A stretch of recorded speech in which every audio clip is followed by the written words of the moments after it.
ABC Podcast, Materia Oscura, José Manuel Nieves. ¿Qué está pasando con los ovnis?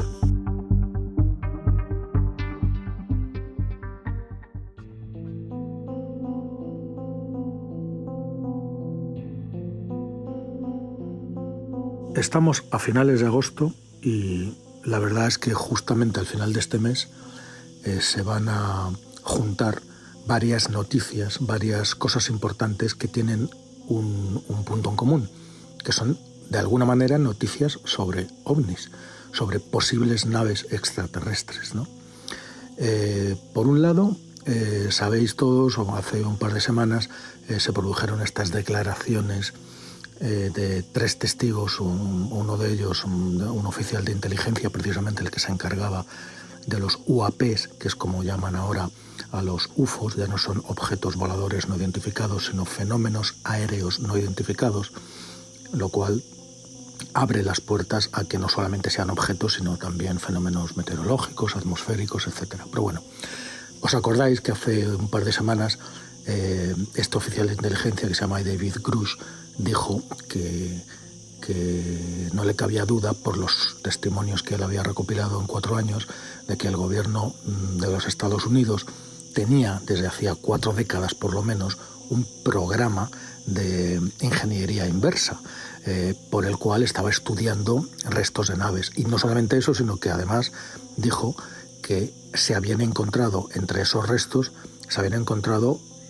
las palabras que dijo fueron restos biológicos no humanos, cuando los congresistas le preguntaron si se había producido algún contacto. Este tipo de ejercicios de democracia que se hacen en Estados Unidos, este tipo de audiencias en el Congreso, norteamericano, son una especie de, como os digo, de garantía democrática.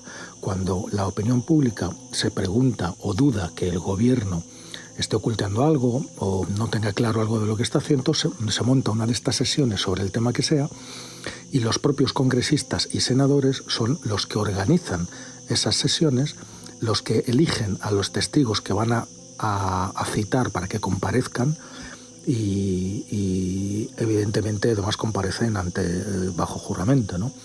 Y en este caso el tema era si el gobierno norteamericano estaba o no ocultando algo sobre los ovnis. Bueno, estas declaraciones que todos conocéis hicieron muchísimo ruido, y precisamente ahora, a final de agosto, sale el informe, la respuesta, digámoslo así, del gobierno a esta interpelación. Estamos muy impacientes por saber qué es lo que dicen. Nos imaginamos que van a negarlo todo, pero lo interesante es que existe la posibilidad de que se vuelva a hacer una nueva audiencia en la que se entrevisten a las personas que directamente han tomado parte en esas investigaciones ocultas, en esas ingenierías inversas. ¿Cómo se hace eso? Bueno, el propio David Grush, el oficial de inteligencia, que todo lo que dijo él no ha visto nada, sino que se basa en los testimonios de 40 personas que él, David Grush, ha entrevistado a lo largo de los últimos 4 años sobre este tema, ¿no? Personas que estarían directamente implicadas en estos organismos. Bueno, pues podría haber una nueva sesión parlamentaria en la que acudieran algunos de estos testigos, ¿no? Pero eso sí, esta vez no solamente con palabras, sino con alguna prueba, porque lo que nos sigue haciendo falta son pruebas. Hasta ahora no tenemos más que palabras y testimonios. Bueno, pues estamos ya en un punto en el que necesitamos pruebas. Si os fijáis, todo esto es como una especie de segunda resurrección del fenómeno ovni, ¿no? Muy diferente de la que tuvo lugar en los años 70 y 80, ¿no? Cuando estaba el clásico, teníamos el clásico testimonio del granjero de Arkansas que decía que le habían abducido a él y que le habían hecho todas las perrerías, en fin, cosas no serias. Ahora estamos hablando de gente muy formada, de pilotos. Los otros 2 testigos de hace 2 semanas eran 2 pilotos de los aviones de combate de las Fuerzas Aéreas norteamericanas que habían protagonizado encuentros con objetos raros que volaban de formas muy raras, ¿no? Sabéis que la NASA hace unos meses desclasificó algunos de esos vídeos, y precisamente los pilotos protagonistas de esos vídeos son los que fueron al Congreso. Así que en esta segunda oleada parece que por lo menos una parte de la administración está dispuesta a llegar hasta el fondo de esta cuestión, cosa que me parece estupenda, y sobre todo son testimonios de calidad. Y luego está la parte científica. Y en la parte científica tenemos sobre todo a un investigador que es Avi Loeb. ¿Recordáis? Avi Loeb es el científico que dijo que Oumuamua probablemente era posible que fuera una carcasa o un resto, un fragmento de una nave extraterrestre. Para los que no lo sepáis, os recuerdo que Oumuamua fue un objeto, el primer objeto interestelar capturado o observado por el ser humano, que cruzó el sistema solar, entró por una punta y salió por la otra, no dejando más dudas que respuestas, ¿no? ¿Por qué? Porque cuando se le observó ya se estaba marchando del sistema solar. Hubo muy poco tiempo, muy pocos días para observarle y no se pudieron recopilar todos los datos que habrían hecho falta para determinar realmente su naturaleza. Sí se sabe que vino de otras estrellas, la trayectoria y la velocidad no eran las típicas de un objeto del dentro de nuestro sistema solar, esto venía de fuera, de otro sistema, era un objeto interestelar, y luego tenía un brillo y un comportamiento al acelerar misteriosamente que no se ha podido determinar. Bueno, pues en aquel año, en 2017, Avi Loeb planteó que ese objeto podría ser los restos de una nave extraterrestre, ¿no? Que atravesó el sistema solar. Claro, él dice, igual que nuestras sondas Voyager, imaginaros que dentro de 5.000 años caen en algún planeta o pasan cerca de algún planeta habitado, ¿no? y lo ven. Bueno, pues verían que es un resto de una nave, de algo que está construido por una inteligencia, ¿no? Eso es lo que plantea.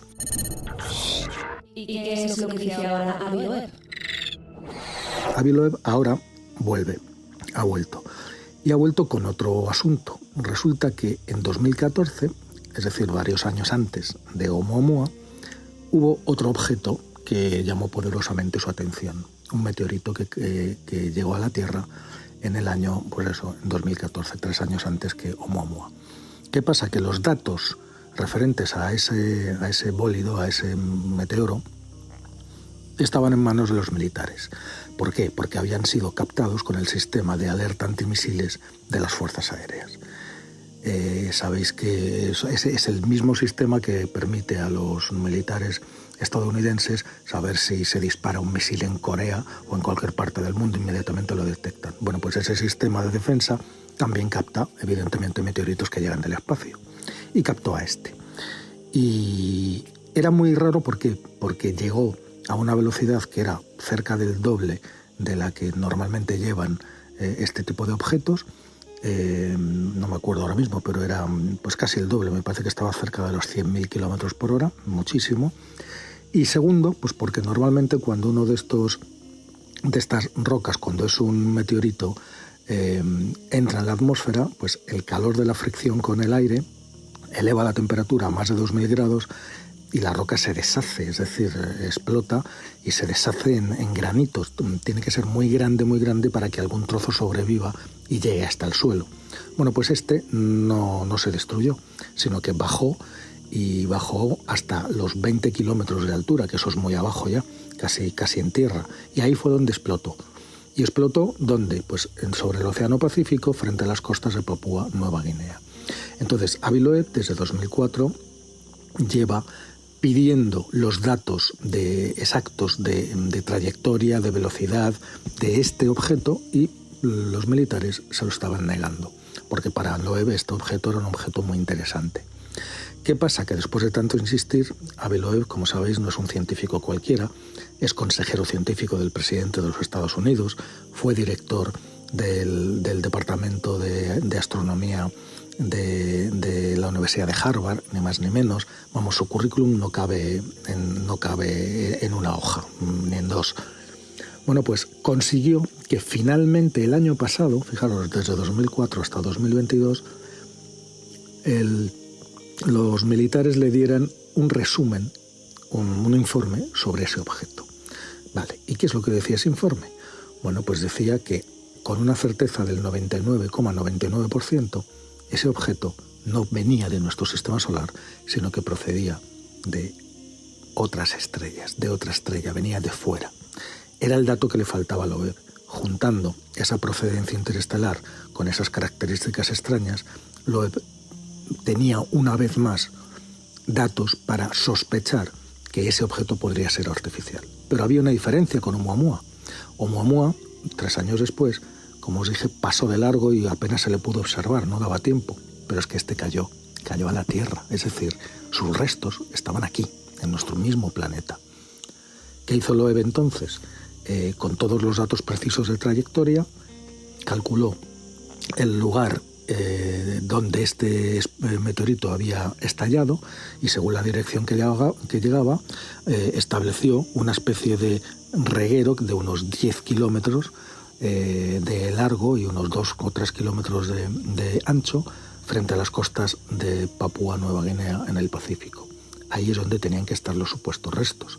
Y ni corto ni perezoso, Loeb montó una expedición que este mismo verano ha ido a buscar los restos de este meteorito que se llama, o lo fue llamado IM-1, este de 2004 del que os estoy hablando. ¿Qué encontró Avi Loeb?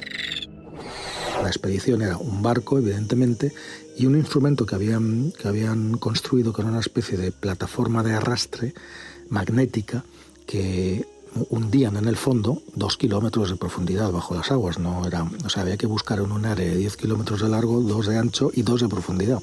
Ninguna tontería. Entonces esta plataforma la arrastraban por el fondo y si había objetos metálicos pues se quedaban pegados, entonces subían la plataforma y era como pescar, ¿no? Pues veían lo que había. Bueno, pues de todos cuadricularon la zona de 10 kilómetros y fueron pues adelante y atrás barriéndola. Al final, ¿qué encontraron? Pues sí que encontraron cosas. Encontraron hasta 600, 700 microesferas metálicas, microesferas de 1 milímetro o menos, es decir, redondas. El hecho de que sean redondas no significa que sean artificiales, porque, como os digo, explotó. El calor de la explosión funde lo que sea que esté cayendo y cuando se vuelve a enfriar, pues adoptan estas formas redondas. Hacen lo mismo las cenizas de los volcanes. Los magmas de los volcanes, cuando son expulsados, muchas veces se encuentran esférulas alrededor de los volcanes, pero son de roca, ¿no? Bueno, pues estas esférulas eran metálicas.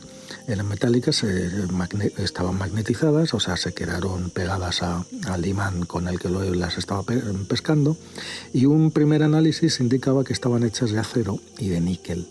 Una aleación que no será en la naturaleza, que aquí en la Tierra sí se conoce, se llama LS4, y que se utiliza pues para cosas de aeronáutica y cosas de tecnología muy puntera. Bueno, pero claro, enseguida Loeb, que publicó sus primeras conclusiones, empezó a recibir las críticas de todo el mundo. Pero bueno, ¿cómo puedes decir que eso? Ni siquiera sabes si esas esférulas son del meteorito realmente, ni siquiera sabes si ese metal lo han adquirido después. Podían haber explotado y haber adquirido ese metal después aquí mismo en la Tierra por contaminación. O sea, hace falta un análisis muy, muy, muy sesudo y muy exhaustivo para poder decir lo que Loeb estaba sugiriendo. Ese análisis también está a punto de salir ahora, a finales de agosto. Con lo cual, a finales de agosto tenemos el informe de la NASA sobre las declaraciones explosivas de Gruch y de los otros 2 pilotos de las Fuerzas Aéreas. Tenemos el estudio de Avi Loeb sobre las esférulas que abren la posibilidad de que también sea un objeto artificial. Y también tenemos Loeb, evidentemente, aprovecha la ocasión y publica un libro sobre esta expedición al Pacífico donde cuenta absolutamente todas sus peripecias y su aventura. Así que se han juntado, justamente para finales de este mes, se han juntado un montón de cosas interesantes con ese tema central de las posibles naves extraterrestres. ¿Qué opináis vosotros? Bueno, a mí lo que realmente me interesa de este tema es que por primera vez tenemos testimonios cualificados que dicen haber visto cosas raras, objetos raros en el cielo, como son los pilotos de pilotos de combate, pilotos de aviones de las Fuerzas Aéreas de los Estados Unidos, gente muy formada, ¿no? Oficiales de inteligencia, como este David Grush, que es el que hizo las declaraciones más jugosas hace un par de semanas, y científicos de la talla del propio Loeb, que es un científico pues, de pata negra, que tiene cientos y cientos de publicaciones. Es decir, me parece bueno que estos fenómenos por fin se aborden de una forma seria y profesional. Evidentemente hace falta pruebas, ya no queremos más testimonios, necesitamos, como os he dicho antes, pruebas. La hora de las palabras ha pasado, llega la hora de las pruebas. Y si las pruebas nos dicen que efectivamente ha habido naves aquí, o han pasado naves por aquí, o incluso que hay algún gobierno que tiene fragmentos o tiene evidencia de naves o las tiene en su poder estudiándolas, pues que se sepa, porque es algo que desde luego es digno de saberse.